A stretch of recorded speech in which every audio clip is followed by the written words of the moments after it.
If you want to remedy that, what you got to do, you just gotta give her an apple, son. Floyd. I'm telling you, if you keep her mouth full, she ain't gonna have nothing to say. A man stands in a church parking lot, tears streaming down his face, staring at a diesel fuel receipt that feels like a financial death sentence. $5 per gallon. He just performed a dance he fought against for 3 weeks straight. He complained every single rehearsal.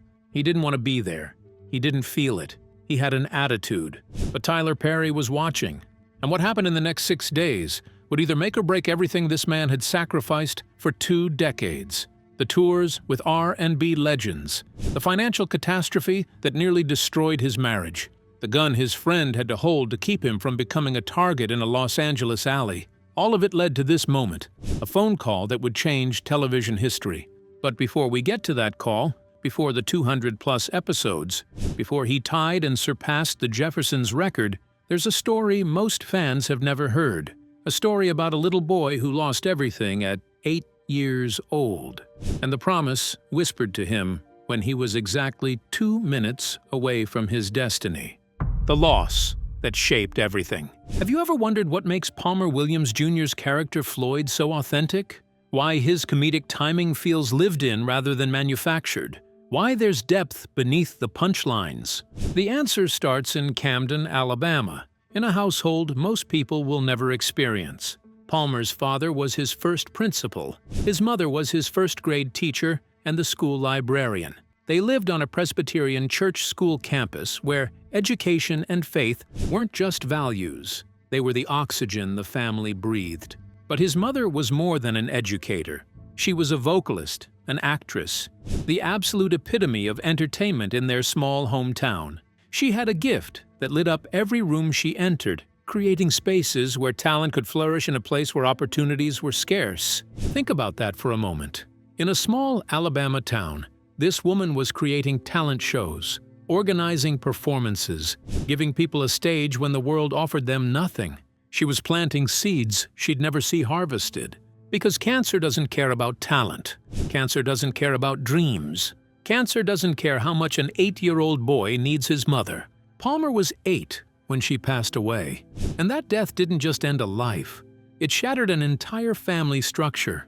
The boy who'd been surrounded by both parents working at his school suddenly found himself ping-ponging between relatives, trying to find solid ground, while grief pulled him under. He moved to Mobile, Alabama, living with his aunt and uncle for 7 years while his father tried to put his life back together. Imagine being that age, losing your mother, then watching your entire world reorganize itself around her absence. Everything you knew, gone. Everyone you relied on, scattered.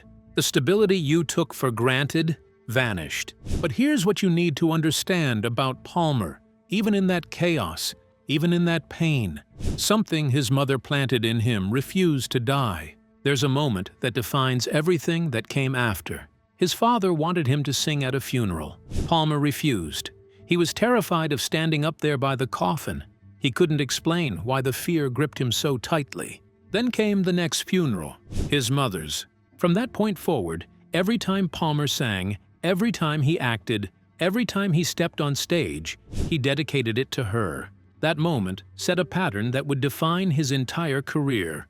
Obedience, even when afraid. Performance, even through pain. Showing up, even when everything inside screamed to run away. The celebrity nobody asked for. When his father remarried, Palmer returned to Camden, to Wilcox County High School. And suddenly, he wasn't just Palmer anymore. He was Palmer Williams's son, the principal's kid, the book supervisor's son. He walked into that school carrying a legacy he hadn't built, expected to live up to a standard he didn't set. He played varsity baseball, starting quarterback in football, sang in the choir, dove into school politics. To outsiders, it looked like he had it all, the perfect small-town success story. But there's a particular kind of loneliness that comes with being celebrated for who your father is, rather than who you're becoming. Some people loved him because of his last name. Others resented him for the exact same reason. The young ladies were interested. But was it really him they saw? Or just the status his name carried? Competition, jealousy, expectation. It all became noise that drowned out his own voice. Depression crept in during a time when everything should have felt like victory. Palmer just wanted to be himself, but the world wouldn't let him. Some people didn't want him to be his own person and were jealous of that possibility. Have you ever felt that? The weight of other people's expectations crushing the person you're trying to become? The turn nobody saw coming. Palmer thought his future was mapped out. University of Alabama, walk-on football player, pledge Kappa Alpha Psi. He had it all planned. Then he attended a Knoxville College Alumni Association meeting with his father, who asked him to sing. Just one song, nothing major. The college president offered him a vocal scholarship on the spot. Palmer's father, the man who never pushed, who always observed and offered wisdom but let Palmer make his own choices, said just one thing: "I'll be pretty proud if you did go." That was all it took, because this wasn't just any college. This was where his father met his mother, where promises were made before World War II, where a love story began that would eventually create him. Palmer was about to walk the same paths his parents walked, fulfilling a legacy while creating his own. College opened new worlds. Palmer sang, performed in theater productions, discovered that the shy kid who used to tear up talking to girls could actually command a stage. Music and theater became a natural marriage. But then he made a decision that sounds absolutely wild when you hear it. He joined the Navy. Sort of. Palmer's Navy stint was so short, it barely counts as a stint, because instead of completing his service, he drove straight from the military to New York City and auditioned for the Apollo Theater's amateur night. This small-town Alabama kid stood on the same stage where Ella Fitzgerald, and he won. Not once. He won for 6 straight weeks on the local level, performing Stevie Wonder's Ribbon in the Sky and Bobby Brown's My Prerogative. He finally lost to 2 little girls in Easter dresses singing a gospel song. But by then, it didn't matter. Percy Sutton, former Manhattan Borough President, mayoral candidate, and owner of the Apollo Theater and WBLS Radio, signed Palmer to a management contract. Suddenly, this kid from Camden was touring Japan, opening for Millie Jackson, living a dream that felt impossible just months earlier. And in Tokyo, as fate would have it, Bobby Brown walked off a plane at the same time Palmer arrived. The kid who'd been performing Brown's song got to meet the man himself. Can you imagine that moment? The universe aligning in ways that seem impossible. The cost of the dream. But here's what nobody tells you about big breaks. They're terrifying. Palmer had been raised in a family of teachers, people with structured jobs and predictable paychecks. Now he was an actor. His wife's friend would later ask what he did for a living, and when his wife said, "He's an actor," the response was immediate. "Oh, he's unemployed." That comment cut deep, but it also lit a fire. Palmer threw himself into the work. He joined the cast of A Good Man is Hard to Find, touring for 3.5 years between Knoxville, Tennessee, Florence, Alabama, and Atlanta, Georgia. He was on the road every weekend, honing his craft, learning the business, discovering who he was beyond his father's name. The R&B world came calling. Keith Sweat needed background vocalists. Palmer spent 3 years singing behind one of the biggest R&B stars of the era. Then he joined LSG, Gerald Levert, Keith Sweat, and Johnny Gill. He did 3 songs on their album, wrote one on Keith Sweat's album, and toured with Monica just when she won the Grammy. His voice was blending with legends, while he absorbed every lesson about performance, stamina, and professional excellence. But Palmer's father was watching all of this with a question that would change everything. When are you going to start doing something for God and not just making everybody else rich? That question planted a seed Palmer couldn't ignore. The disaster that almost ended everything. Palmer started writing plays, producing his own theatrical productions. He wasn't just performing anymore. He was creating, employing people, building something that belonged to him. Then came the financial catastrophe. Palmer produced a show called Is Silver and Gold Worth Your Soul? It was an artistic success and a complete financial disaster. The tour that was supposed to establish him as a producer nearly destroyed him. In Los Angeles, cast members revolted, demanding payment immediately. Promoters tried to jump him in a back alley. His friend Theodore DJ Simo Lee Moore whisked him to safety, while William Blunt the producer responsible for the bass line on Michael Jackson's "Remember the Time," held Palmer's gun to keep him from becoming a target. Let that sink in. A friend had to hold Palmer's gun to protect him from becoming a victim in a business dispute over a gospel play. They were almost thrown off the tour bus when checks didn't clear. Standing on LA streets with all their luggage, about to be stranded 3,000 miles from home, Palmer called Arthur Jones. Through phone calls and connections Palmer still doesn't fully understand, they got back on that bus. He returned to Atlanta to find the set pieces in his front yard. His homeowners association was threatening fines, and his wife was 8 months pregnant. Palmer needed money immediately, so he pulled his lawnmower out of the pawn shop and started cutting grass. The lawnmower he got out of the pawn shop just before he got married, starting with his next-door neighbor's yard. Can you imagine that moment? Going from touring internationally with R&B superstars to pushing a lawnmower you had to rescue from a pawn shop, pregnant wife inside, set pieces scattered across your lawn, threats from the HOA piling up. Most people would have quit. Most people would have called it a sign from God to get a real job. But then a miracle happened. A promoter who'd seen the show in LA called and sent $47,000, enough to pay everyone, build a new set, and tour for another year and a half. Palmer changed the show's name to "Can a Woman Make a Man Lose His Mind?" Added new writing from Adrian Duke's 3, and found moderate success. Still, success in theater is feast or famine. Palmer kept the landscaping business running, touring with Monica and Keith Sweat between productions, always hustling, always grinding, always one step ahead of the bills. The volunteer position that broke him. By this point, Palmer had been in the entertainment industry for years. He'd toured internationally, worked with major R&B stars, produced his own shows, but none of that prepared him for what happened in 2008. Palmer served as drama minister at New Birth Missionary Baptist Church under Bishop Eddie Long. 26,000 people cycled through that church every Sunday, and Bishop Long gave Palmer something priceless: the freedom to create content, produce skits, and crash and burn in front of massive audiences at the church's expense. Then Palmer got fired from his volunteer ministry position. Someone else wanted to lead the drama department, and Palmer was out. He was devastated, depressed, questioning everything. This wasn't even a paid position, and losing it felt like losing his identity all over again. When they asked him to come back for one special performance, a liturgical dance where he'd play Jesus protecting a little girl, every fiber of his being resisted. "People are going to laugh at me. I'm not that kind of dancer. This is ridiculous." But someone showed him the video they were recreating, and Palmer burst into tears. It was that powerful. Still, he complained through 3 weeks of rehearsal, griping about the gas money for his diesel F250, annoyed that this volunteer work was costing him $125 to $150 in fuel with no reimbursement. Can you relate to that?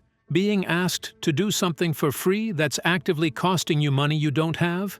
Then God whispered to his spirit, "You're 2 minutes away from the promise." The 6 days that changed everything. The day of the performance, Palmer learned Tyler Perry was in the building. Suddenly, he wasn't complaining anymore. He was ready to dance like David, ready to pull every hamstring if necessary. But God arrested his spirit one more time. "Don't dance for him, dance for me." Palmer performed that dance, and the church erupted. It took 30 minutes to restore order. People were weeping, shouting, standing on pews. The presence of God was undeniable. The next day, while Palmer prepared to cut grass for his landscaping business, his friend answered his phone. Somebody from Tyler Perry Studios called. "You have an audition at 11 or 1. Which one do you want?" Palmer thought it was a joke. His part-time saved friend started cursing him out. "If you don't call them back, I will beat you." At 10:15 a.m., Palmer sat in Tyler Perry Studios' parking lot, crying and praying. "Lord, if you make me a good steward over this man's stuff, I know you're going to make me Lord over my own." That 15-minute audition stretched to 2 hours. At 8:30 that night, they called, "We want you on House of Payne." 6 days later, Palmer was on set. Scripts appeared on his front porch within 30 minutes of his audition ending. He had 1 week to learn 6 episodes. Those 6 episodes were supposed to be his entire run. Instead, Palmer Williams Jr. has now filmed over 200 episodes across House of Payne and Love Thy Neighbor. The history nobody expected. The show tied the Jeffersons for most sitcom episodes with an African-American cast. Then it surpassed it. Palmer became part of television history. His character Floyd became beloved for his quick wit and loyal heart. The basement-dwelling friend who showed up for Curtis and Ella Payne through every crisis, delivering punchlines that landed like therapy. When Tyler Perry launched Love Thy Neighbor on Oprah Winfrey's OWN network, Palmer and Patrice Lovely carried the show for 126 episodes, delivering the kind of laughter and life lessons that Tyler Perry built his empire on. Palmer's friendship with Patrice Lovely goes back 26 years, long before either of them imagined they'd be television co-stars, both from small Alabama towns, Palmer from Camden, Patrice from Troy. They'd cross paths in the tight-knit world of Southern gospel theater, but they never worked together until Tyler Perry brought them into his world. Their on-screen chemistry is undeniable because it's built on decades of real friendship, shared struggles, and understanding what it means to come from nothing and build something extraordinary. The truth about Palmer today. But Palmer never stopped being who he was at his core. He still runs his landscaping business. He still creates, writes, and produces his own theatrical productions. He released a gospel album called Neo Caved, transitional music for people coming from the club Saturday night, still wearing the same clothes to first service Sunday morning. In 2024, Palmer wrote and produced Get Your House in Order, a stage play about estate planning, caring for elderly parents, and long-term healthcare issues. Topics pulled directly from his experience losing both parents and his wife's parents. The show ran at the new Black Wall Street Marketplace in Atlanta, transforming the ballroom into an intimate theater for 220 seats across 5 shows. He's also a partner in the Pink Lion Jazz Club, creating yet another revenue stream while supporting live music and entertainment in Atlanta's black business community. Palmer's 4 children are following creative paths that make him proud in ways he never expected. His daughter majors in theater at FAMU. His middle son studies TV and production at Georgia State University. His youngest wants to pursue communications, dreaming of becoming a sports agent or a broadcaster. They watched their father get fired from a volunteer church position. They watched him struggle through financial disaster. They watched him pull himself back up through pure grit and faith. Now they're watching him thrive, and they want to build their own versions of his success. The lessons Tyler Perry taught him. Palmer's net worth in 2024 is estimated at $2 million, built through television work, theatrical productions, his landscaping company, gospel music, and partnership in the Pink Lion Jazz Club.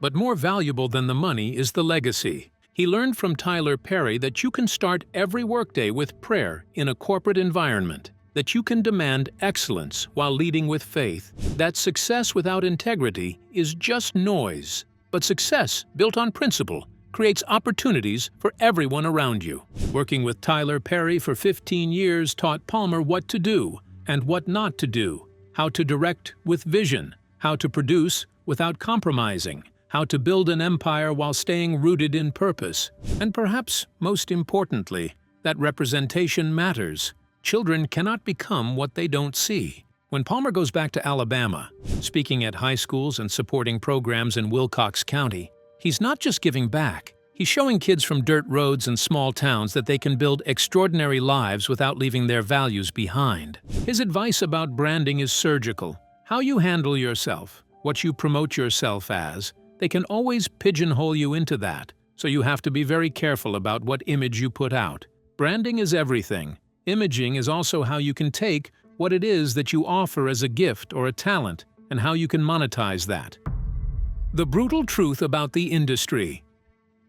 Palmer's advice to young people pursuing entertainment is blunt. Run away. Then he gets serious. You need thick skin. You can't have tissue paper feelings or wear your heart on your sleeve. This industry will destroy weakness, but if you're truly called to it, if the gift is undeniable, then you need to understand that not everyone needs to be in front of the camera. Behind-the-scenes careers in production, directing, cinematography, and writing are just as lucrative and often more stable. Brand yourself carefully. Image is everything. Learn how to monetize your gifts without selling your soul or shortchanging your potential. Palmer chose clean comedy, specifically so he can perform in comedy clubs and churches with the same material. Never embarrassed in front of his family or his God. Think about the wisdom in that decision. How many comedians limit their opportunities by making content they can't show their children? How many artists build brands that require them to hide from their own communities? Palmer refused to make that trade, and it's paid off in ways most people never see. The show that refuses to die. House of Payne continues to produce new seasons, now streaming on BET+. Palmer reprises his role as Floyd nearly 2 decades after that parking lot prayer. The show that was supposed to last 6 episodes has become one of the longest-running sitcoms in television history, still making audiences laugh while Tyler Perry sneaks life lessons into every episode. And Palmer Williams Jr., the kid who didn't want to do that liturgical dance, who complained about gas money, who almost missed his blessing because he was too frustrated to see it coming, is now part of a legacy that changed what's possible for Black actors, producers, and creators. But here's the thing that should grab your attention and never let go. Palmer insists he's only at 40% of where he's going to be. After everything, the Apollo, the tours, the financial disaster, the landscaping business, the 200-plus television episodes, the theatrical productions, the gospel album, the business partnerships, Palmer Williams Jr. believes his greatest work is still ahead. The promise that keeps unfolding. Because the promise God whispered when he was 2 minutes away wasn't just about television success or financial stability, or even creative fulfillment. It was about becoming the man his mother saw when she pushed him to sing, the legacy his father envisioned when he told him to work for God, and the example his children needed to see. Every time Palmer steps on set as Floyd, he's honoring a mother who died when he was 8. Every time he produces a play, he's answering his father's question about doing something for God. Every time his children watch him work, they're learning that success doesn't require compromising your values. The diesel fuel that seemed like a burden was actually the price of admission to destiny. The volunteer position he lost was actually a setup for his breakthrough. The dance he didn't want to do was actually the audition that changed everything. And that phone call, the one his friend answered while Palmer prepared to cut grass, that call came exactly 6 days after Tyler Perry watched him dance. 6 days from church parking lot to Tyler Perry Studios. 6 episodes that turned into 200+. 6 words from his father that changed his trajectory. I'll be pretty proud if you did go. What most fans never figured out. So what happened to Palmer Williams Jr. that's so bad most fans never knew? He lost his mother at 8 and spent years displaced, searching for home. He was celebrated for his father's name, while depression ate away at his identity. He toured the world with R&B legends, but couldn't pay his bills. He produced a gospel play that nearly got him killed in an LA alley. He got fired from a volunteer church position that felt like his calling. He spent 3 weeks complaining about a dance that would change his life. And through all of it, the grief, the displacement, the financial catastrophe, the rejection, the frustration, he kept showing up. That's what most fans never figured out about Palmer Williams Jr. The success they see on screen was built on a foundation of losses most people couldn't survive. The comedy they laugh at was forged in pain most people couldn't process. The character they love was created by a man who refused to quit when quitting made perfect sense. The question that changes everything.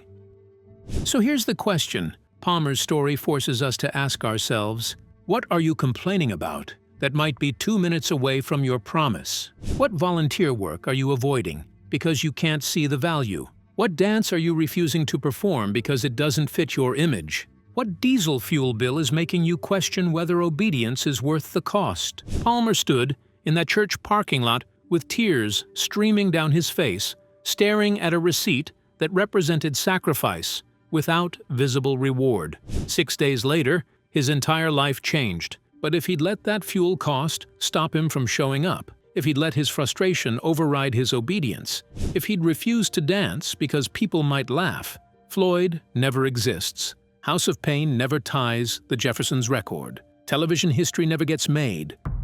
The legacy still being written. House of Payne is still producing new seasons. Palmer is still creating theatrical productions. The landscaping business is still running. The Pink Lion Jazz Club is still hosting artists. His children are still building their creative paths. And Palmer Williams Jr. is still only at 40% of where he believes he's going, which means the story isn't over. The promise isn't fully manifested. The legacy is still being written in real time. When you watch Floyd deliver another perfectly timed punchline, remember the 8-year-old boy who lost his mother and dedicated every performance to her memory. When you see Palmer in interviews, remember the financial disaster in LA, the set pieces in his front yard, the lawnmower pulled from the pawn shop. When you hear about new projects, remember the volunteer position he lost and the dance he didn't want to do. Because Palmer Williams Jr.'s story isn't about avoiding hardship, it's about transforming hardship into purpose. It's not about preventing loss, it's about refusing to let loss have the final word. It's not about skipping the difficult dances, it's about discovering that the dances you resist most might be the ones that change everything. So which part of Palmer's story hit you hardest? Was it losing his mother at 8? The financial catastrophe in LA? Getting fired from the volunteer position? Complaining through 3 weeks of rehearsal for the dance that changed everything? The 6 days from church parking lot to television history? Drop your answers in the comments. Share this with someone who needs to hear that their current struggle might be 2 minutes away from their promise. Because in 2008, a man stood in a parking lot crying over diesel fuel costs, having no idea that Tyler Perry was watching. 6 days later, television history began. 200 episodes later, the legacy continues. And Palmer Williams Jr. insists this is only 40% of the story.